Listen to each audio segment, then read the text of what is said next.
Major moves. We going all in, like we got nothing to lose. We making moves. We making major moves. We making moves. We making major moves. We making moves. Good morning, good morning, good morning, everybody. And happy Easter to you. I've taken a couple days off because I was spending time with the fam jam, just my lady and I. We've dropped off our friend's dog again. We dropped off our friend's dogs because they came back from Mexico. They were gone for 2 months. And I'm back to try and smoothen out or straighten out some misconceptions in terms of XRPL, in terms of Interledger, in terms of RippleNet and how these banks and where they fit in the CBDCs. And there's a lot of information that's misconstrued out there. Not saying that my information is 100% accurate, but it's the best in terms of my interpretation of it. So I bring my interpretation to you guys, and we go from there. Again, I'm not an influencer. I'm solely a researcher, and I'm doing the best like everybody else is here to understand this space, because my background is aviation, it's real estate, and it's technical aspects of reading regulations. So let me just jump into this here. I have Interledger here. This is from the Interledger site, which breaks down in the cartoon, nice form, what Interledger is. And we're going to further this thought. All right, check it out. In our modern world, technology moves at light speed. But why has our financial infrastructure failed to keep up with the pace of change? The Interledger protocol was created to make sending money across the internet easy.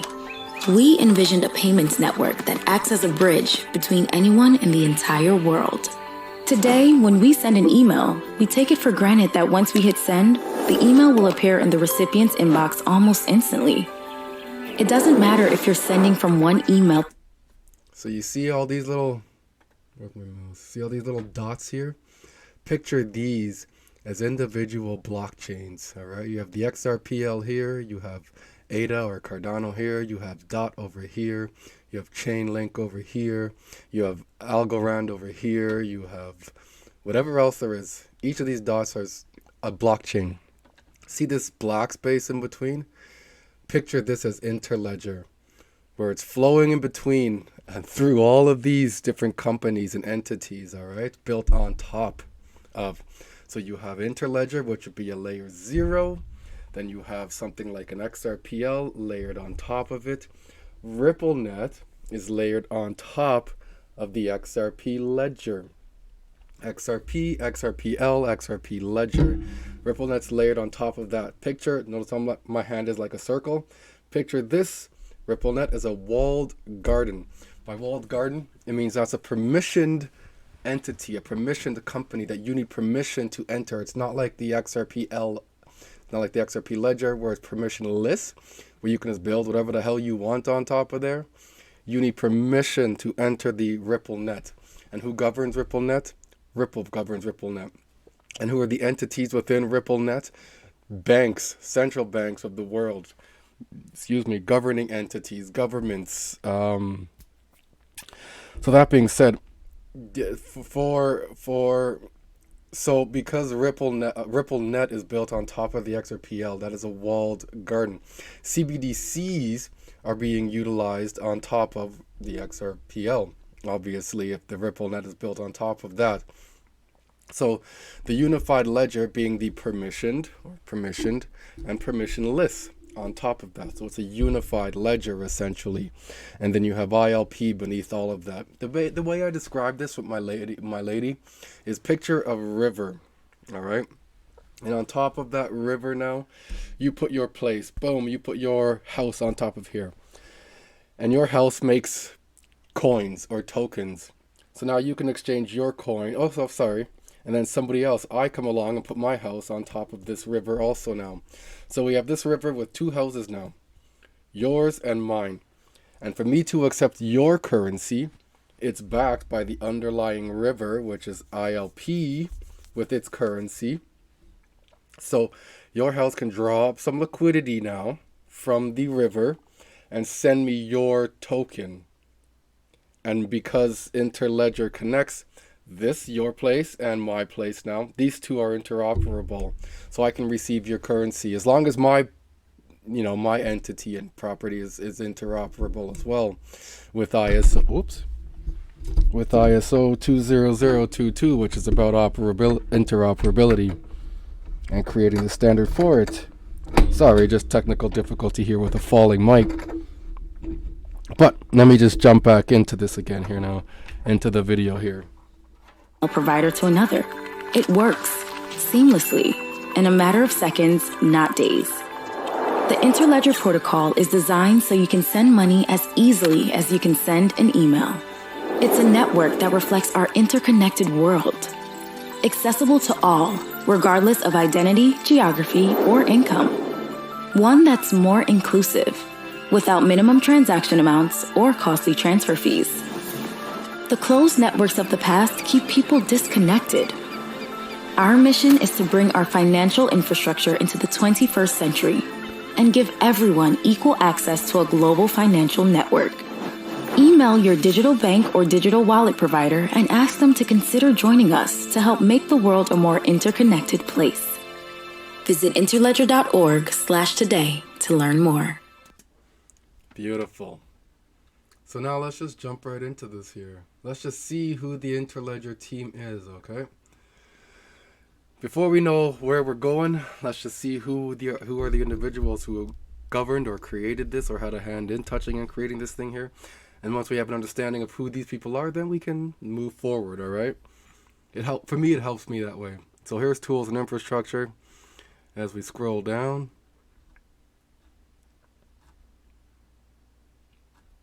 where'd it go? Where did it go? Current groups, is that it? No. Where was? Oh shit. I just had it here, I swear to you.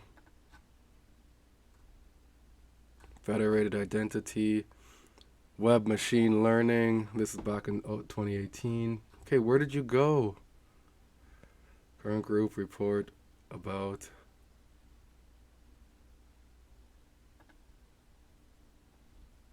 Oh man, this is terrible.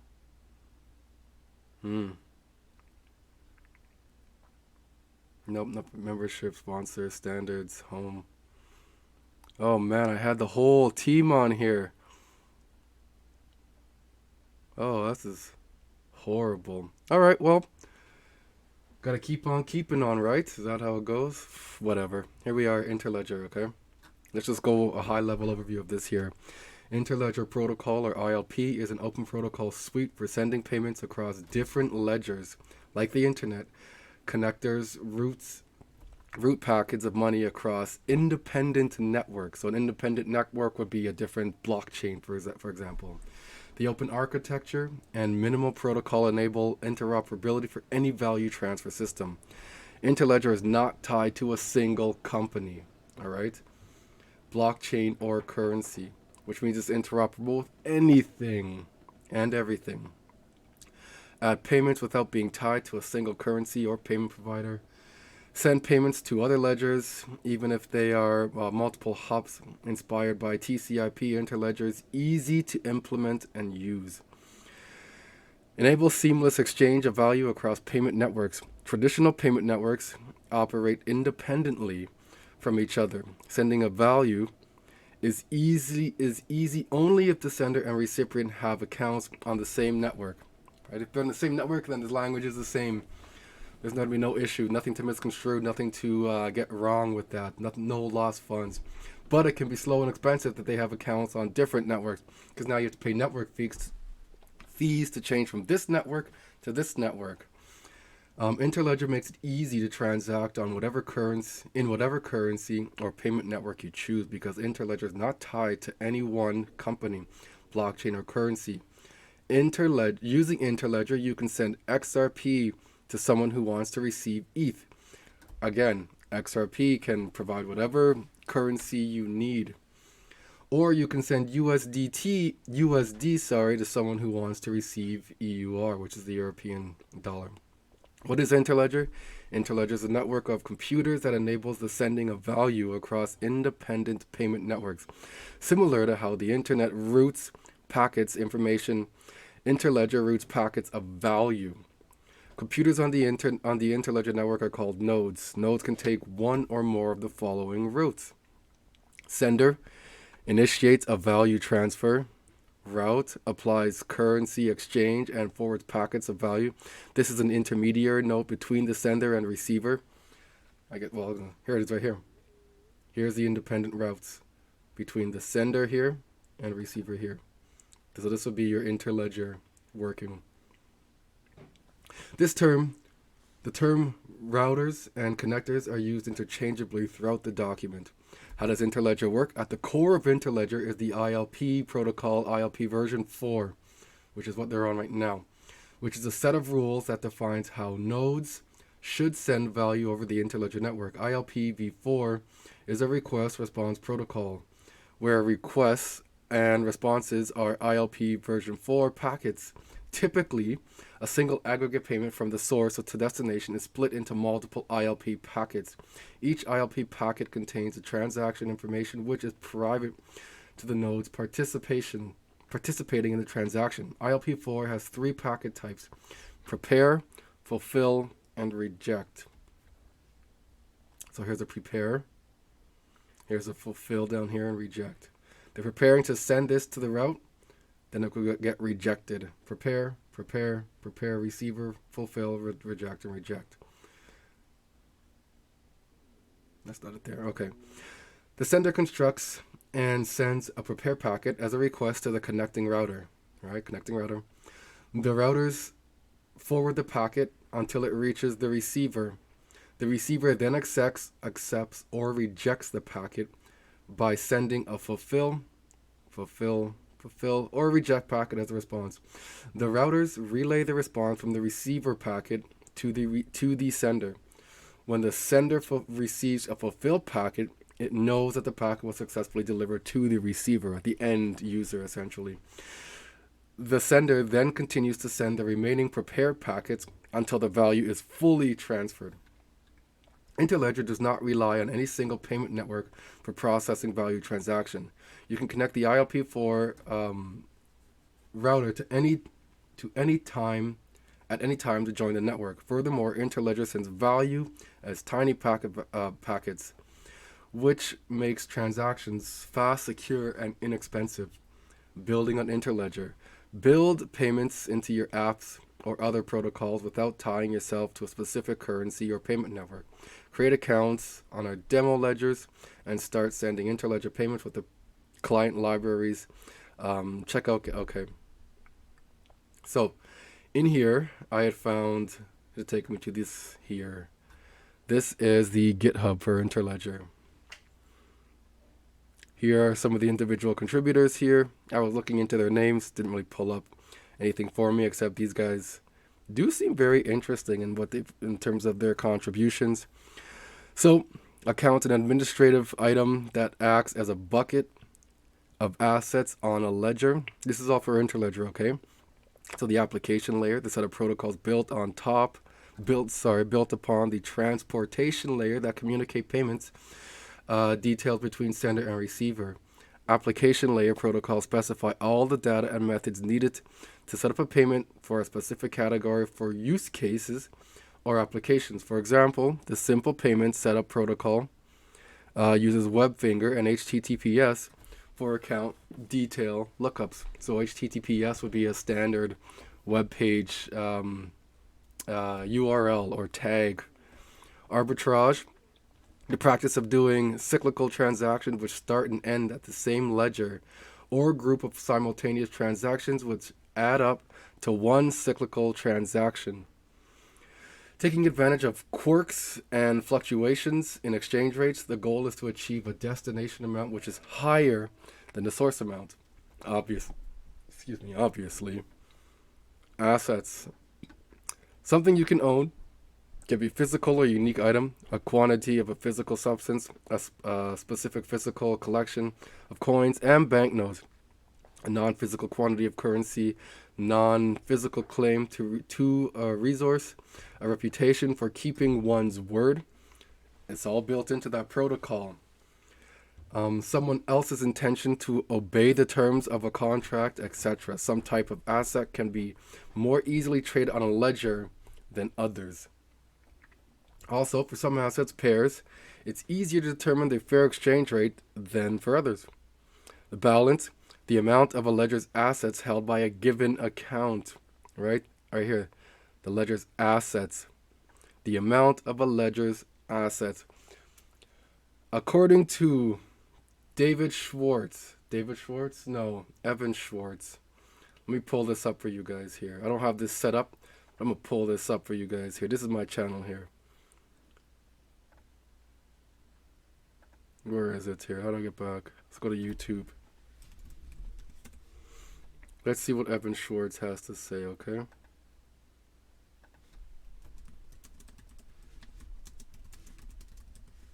If I can find this one.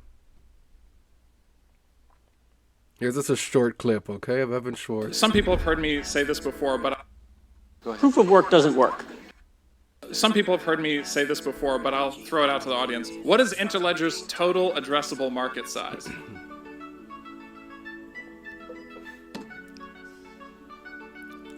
All the money. It's all the money, because what we're really talking about with this idea of the Internet of Value is creating a single global payment network that connects literally everyone and processes maybe not 100%, but 90+%. That's a large amount for me. So this is your liquidity, your liquidity pool here, your liquidity river, or your liquidity ocean, if you will, via XRP. ILP, let's see if I can pull this up again too. There was a bunch of things I was looking into. I'm sorry if I'm going too slow for you guys today. I'm just taking you through my mind, all right? Because this is how I do my research here. This is one here. This is it.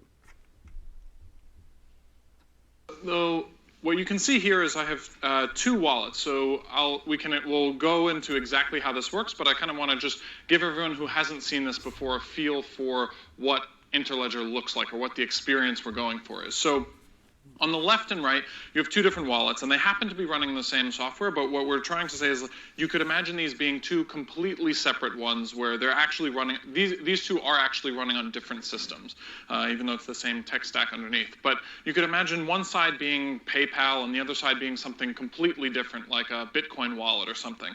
And so the normal experience of any one of these is you can send some money to a local account, and that's all well and good, and it's cool, and it goes through. Great.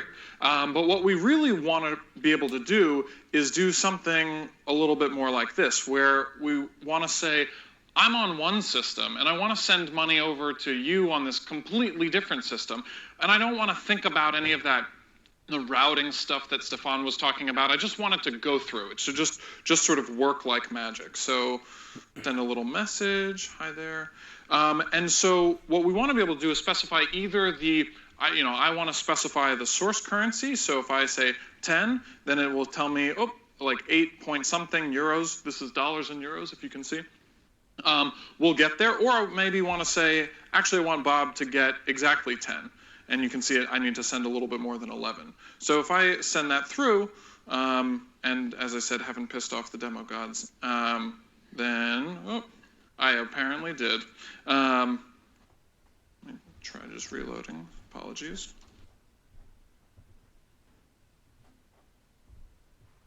All right. So what you can see is like the payment goes through right away as if I reload. But the payment goes through right away, even though these two are on completely different ledgers and use different currencies. But the experience is just, I want to send you a certain amount. Great. And it just goes through. Perfect. And there's one more thing I want to show you guys before I come off of this. I sent this. It's talking about ILP coming active this quarter that we are living through right now. What is this here? That's RippleNet. This is it here. This is the Interledger team. All the foundational work Interledger's already done on kind of the clearing protocols and so on. we get to a point where we do meet in the middle. If we try to build from the bottom up now, basically we're saying merchants and customers have to only be, famous customers, which kind of defeats the purpose of the whole interoperability thing. But that's definitely, yeah, the short answer, that's definitely a use case we care about. And we've given ourselves a goal of Q2 this year to have it live. Yeah, let's see. We eventually meet in the middle from all the fun. Interesting. Looking to go live this year, Q2, which we are living in now. April is Sparks Q2. And just going back to RippleNet here, one connected global payments network, right? Payments network. RippleNet is a decentralized network based on an agreement between Ripple and network participants. RippleNet. All right. One connected global payments. RippleNet delivers a single frictionless experience for global payments rather than a constellation of disparate technologies under standardized communication and centralized networks. RippleNet is a single global network of banks that send and receive payments via Ripple's distributed financial technology, right? Providing real-time messaging, clearing, and settlement of transactions. It does everything on its own. RippleNet is a decentralized network based on an agreement between Ripple and network participants. It's not decentralized. Like, you can't just jump in on RippleNet and be like, hey, let me build on top of it.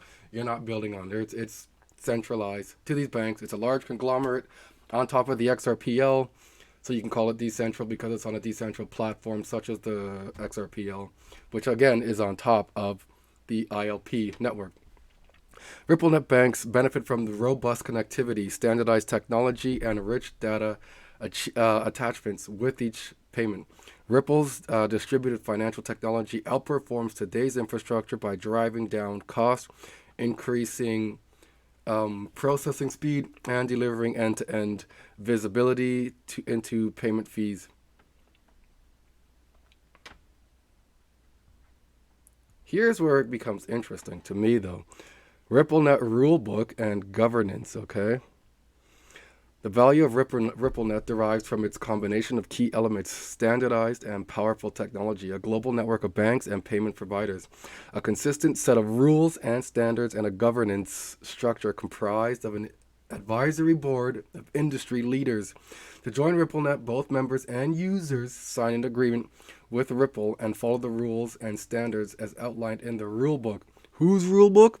Ripple's, which eliminates the need for inefficient bilateral agreements. So, Ripple, who owns RippleNet, has all these giant central banks working within RippleNet's rules and nets and captures. So then Ripple technically governs over these banks because they have to adhere to the rule book that Ripple, maybe along with them, have created. The objective of the rulebook is to create a legal framework that ensures optimal working relationships with all network participants and a seamless experience for the end user, which is the banks. The rulebook provides detailed information regarding the rights and obligations of network participants, business and operational rules, and the process for changes to the rulebook. It also offers an in-depth technical standards regarding the end-to-end transaction flow and defines the service level agreement between transaction parties. In essence, the rulebook creates consistency across RippleNet by providing operational certainty and legal clarity for every transaction. Legal clarity. So if you have all these banks utilizing this already, once you have this legal clarity in the SEC case, then you have legal clarity, right? With all these banks using it already. If they're using it already, don't you not have legal clarity, as is stated here? If they are using this already, there's clearly legal clarity. RippleNet Advisory Board and Governance. Ripple actively consults its advisory board, which includes industry leaders from transaction banks, digital services, cash management, regarding the rulebook. Who are these people, huh? Let's see if we can pull that up.